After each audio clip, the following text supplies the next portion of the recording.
You know that feeling when a brown envelope lands on the mat and the room goes quiet? You make a cup of tea first, as if the kettle might somehow soften what is inside. You tell yourself it is probably routine, but your stomach has already tightened. At our age, one letter can mean tax, pensions, heating costs, or a problem no one warned you about.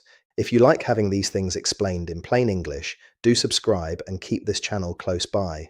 Because the real danger in 2026 is not usually one giant pension cut that arrives with a trumpet. It is the quiet little rule, missed claim, tax code, or fake message that slips past good people.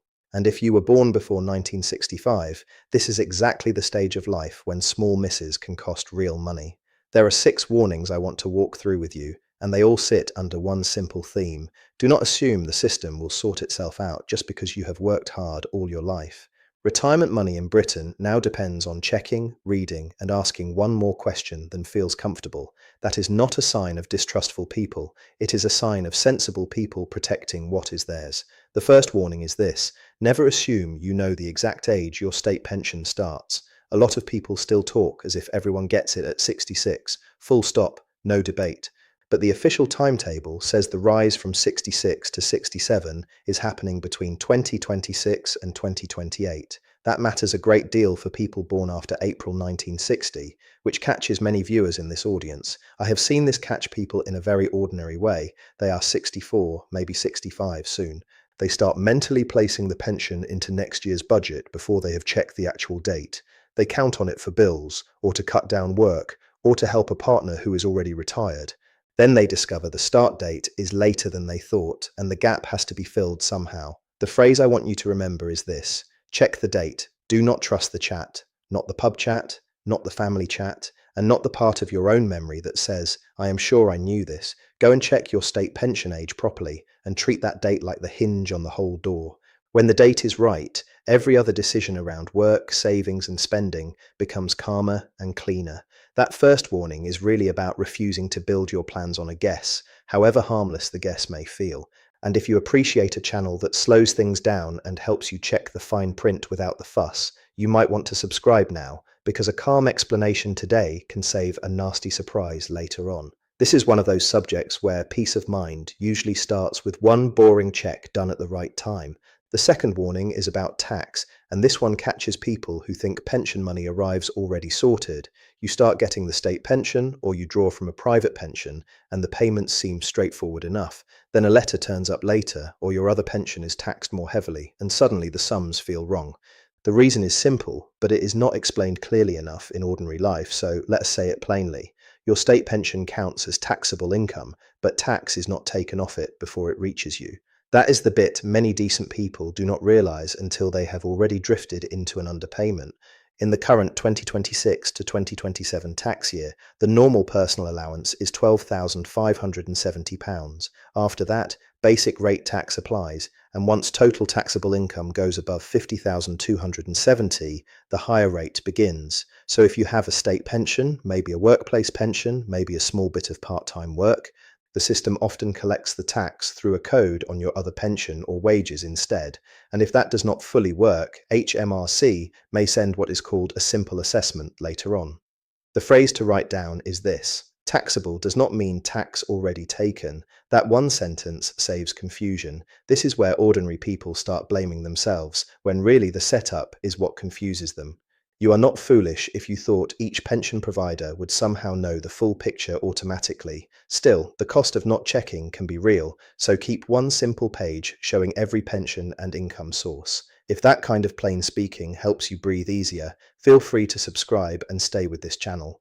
The third warning may be the most painful because it is about money many people are entitled to but never claim. I am talking about pension credit, which far too many people dismiss because they think it is only for someone worse off. They hear the word credit and assume debt, or they hear the word benefit and decide it cannot be for them. That quiet self-disqualification has cost older households thousands, and it carries on every single year. At the moment, pension credit can top a single person's weekly income up to £238. For a couple, it can top joint weekly income up to £363.25. There can also be extra amounts for disability, caring, children, and some housing costs, depending on your circumstances. And once it is in place, it can unlock or support help with council tax, rent, NHS costs, and other bills. Let me give you a real sort of story, even though I am changing the details. Margaret is 74, widowed, careful with money, and proud in the way many good people are proud. She has her state pension, a tiny old workplace pension, and a small savings pot she hates touching.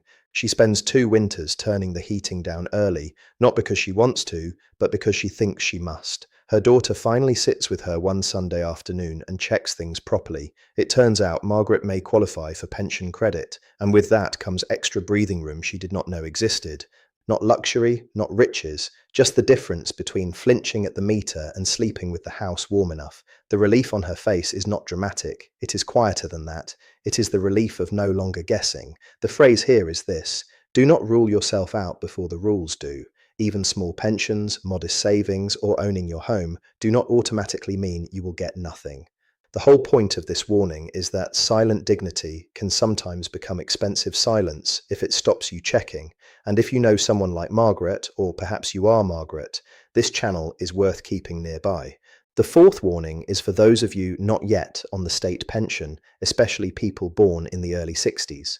A lot of viewers in that group assume their national insurance record must be fine because they worked for years, but life is rarely that neat. Caring, redundancy, part-time work, illness, self-employment, and paperwork gaps all leave marks.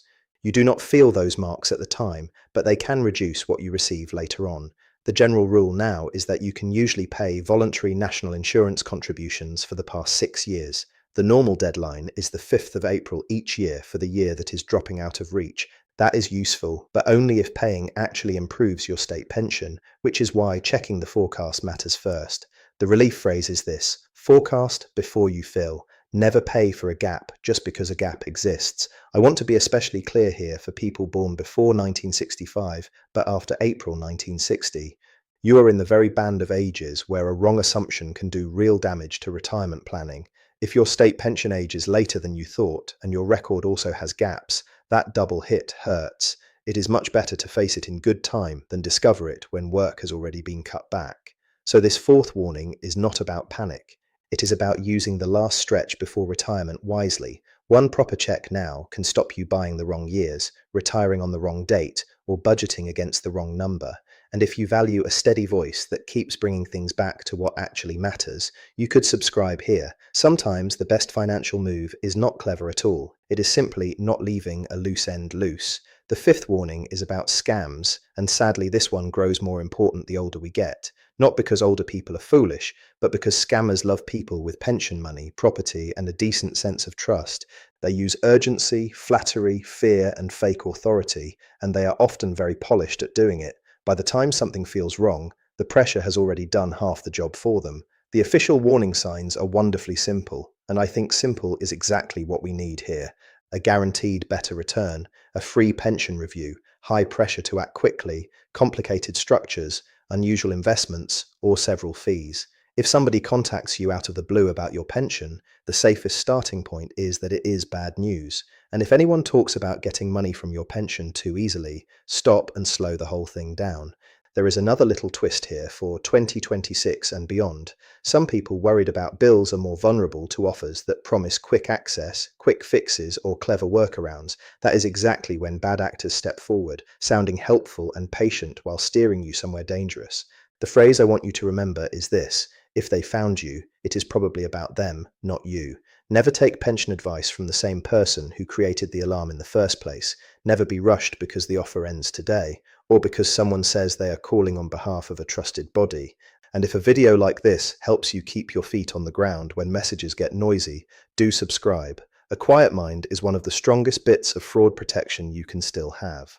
The sixth warning is one many families still have not clocked properly, and it is about what happens after you die. For years, lots of people assumed unused pension money mostly sat outside the estate planning conversation. That assumption is becoming much less safe because the government plans to bring most unused pension funds and death benefits into the value of a person's estate for inheritance tax purposes from the 6th of April 2027. Now, for many households, this will not create a tax bill, and I do not want to over-dramatize it, But it does mean 2026 is the year to stop thinking of your pension as just your income and start seeing it as family paperwork too. Beneficiary nominations, wills, letters of wishes, and the wider shape of the estate all need to speak to each other. The relief phrase here is this: put your pension form and your will in the same conversation. This is especially important for second marriages, adult children from earlier relationships, or families where one person handles all the money. A pension can be well funded and still badly organized if nobody is clear who it is meant to help.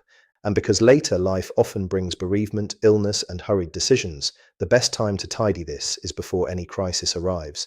If having someone walk you through these awkward corners helps, you are very welcome to subscribe and stay with the channel. So when you put all 6 warnings together, what is the real message of this video? It is not that the sky is falling, and it is not that retirement in Britain is impossible to navigate. It is that the biggest losses for ordinary people often come from ordinary assumptions left untested for too long. Wrong age, wrong tax expectation, missed credit, unfilled record, trusted scammer, untidy paperwork, quiet things, costly results. That is why I keep coming back to the same central theme. Your pension life is not protected by hope, habit, or what usually happens to most people you know. It is protected by checking the date, checking the code, checking the claim, checking the record, and checking the paperwork. Not because you are frightened, but because careful people deserve to keep more of what they have earned. And let me say something gentle here for anyone feeling a bit behind while listening.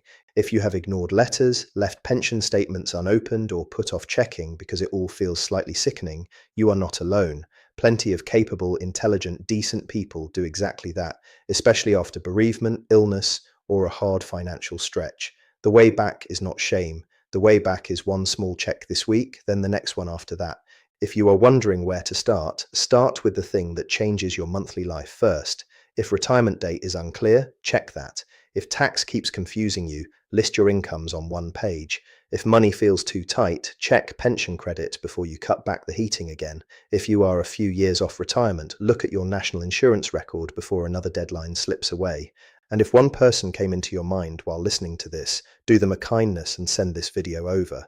Maybe it is a brother who keeps saying he will sort his pension later, or a neighbor living too cold in silence. Maybe it is your mum, your dad, a friend from work, or the one sibling who always handles everything alone. Not as a lecture and not as a scare, just as a quiet nudge from one caring person to another. I often think of retirement planning like checking the roof of your house before winter really sets in. Most of the time, the trouble is not a dramatic hole you can see from the street. It is a slipped tile, a cracked edge, a gutter beginning to block, something small enough to ignore in dry weather. Then the rain comes, and suddenly the stain on the ceiling is much dearer than the check would have been. That is what this 2026 pension warning really is. Not a shout, not a panic, just a hand on the shoulder saying, have a look now while the sky is clear. Check the tile, read the letter, ask the question, and make one plain decision based on facts rather than assumptions. That is how ordinary people keep hold of dignity in a system that can otherwise feel cold and muddled. You do not need to master every rule in one sitting, and you do not need to become a financial expert overnight. You just need to be the sort of person who no longer lets the important envelopes pile up unopened. Small checks, done in time, can protect a surprising amount of peace, and at this stage of life, peace is not a small thing. It is part of the wealth itself.